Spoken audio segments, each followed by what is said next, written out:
In this video, we're going to take a look at lists and tables. Now, in HTML, there's a few different kinds of lists. So the first one we're going to look at is an unordered lists. So let's put an H1 in here and just put a heading just so we know what we're looking at. And then for an unordered list, we're going to use a UL. And inside the UL, we'll have LI tags. So this will say item 1. Let's indent that and then copy this.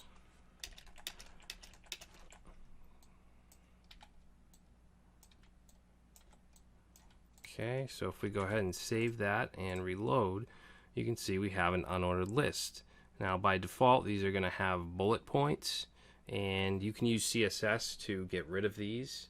We'll get into that a little later, but that's pretty much what we need to do for an unordered list. Just use a UL tag and then LI tags inside. Now for an ordered list, I'm going to go ahead and copy this.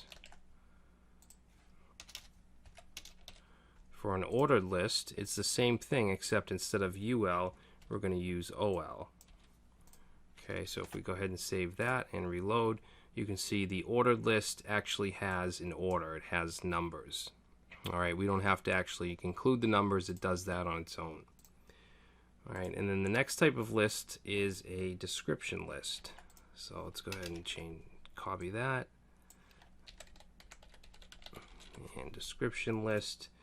And this is going to use a DL tag here. And instead of LIs, we're actually going to just get rid of these. We're going to have a DT.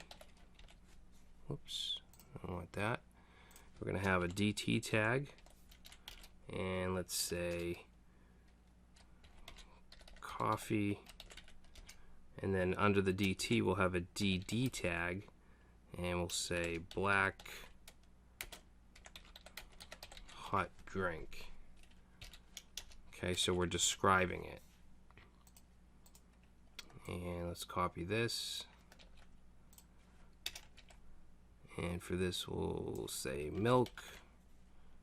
And this will be a white cold drink. All right, let's save that.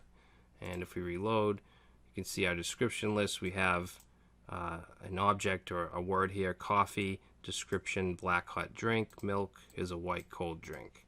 So that's an example of a description list. So now let's move on to tables. All right, so let's go down here, put in H1, we'll say tables. Okay, and then we're going to add in a table tag. And in here, in our table, we're going to have a head and a body, all right, which is represented with the T head tag and the T body tag. So let's go ahead and add those.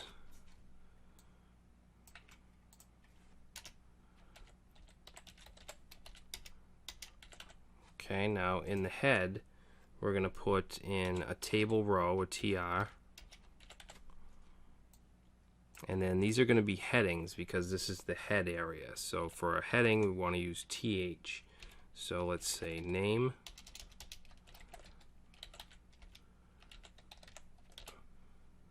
email,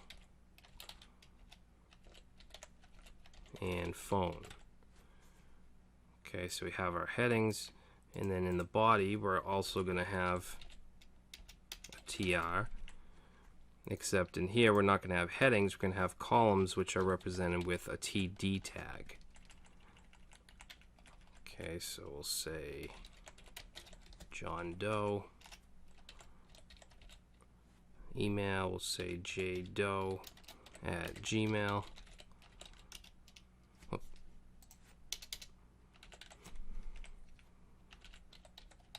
And phone number. Okay, so that's one, and then we want to add a couple more people here, or a couple more rows. So I'm going to copy that TR, and let's paste that in twice, and then we'll just change the name here.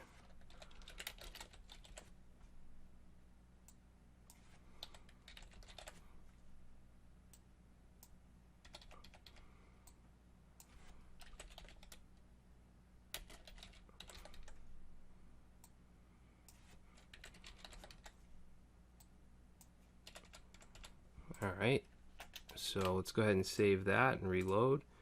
And there we go. There's a table. It doesn't look too good because it's not formatted with any kind of CSS or anything. It's just a standard HTML table.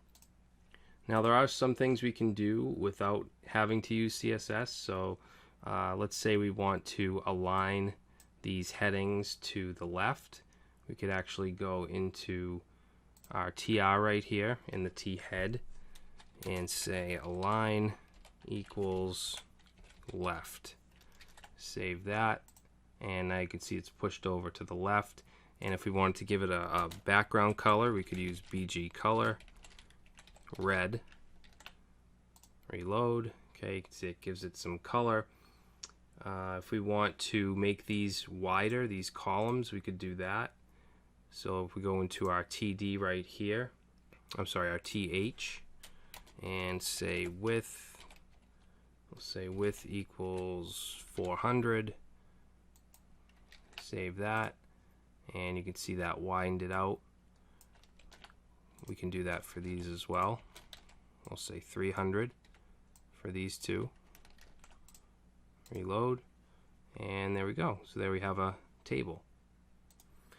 Now, years ago, people used to use tables for building websites. For instance, they'd have a sidebar in one column, the main area in the middle, and then another sidebar over here. And that's really bad practice. You don't want to do that anymore. You only want to use tables for actual tabular data that should be displayed in tables, not parts of your website. All right, so if you have an application with transactions or something like that, that's a good case for a table. All right, so pretty simple stuff. In the next video, we're going to get into forms and input. So I will see you then.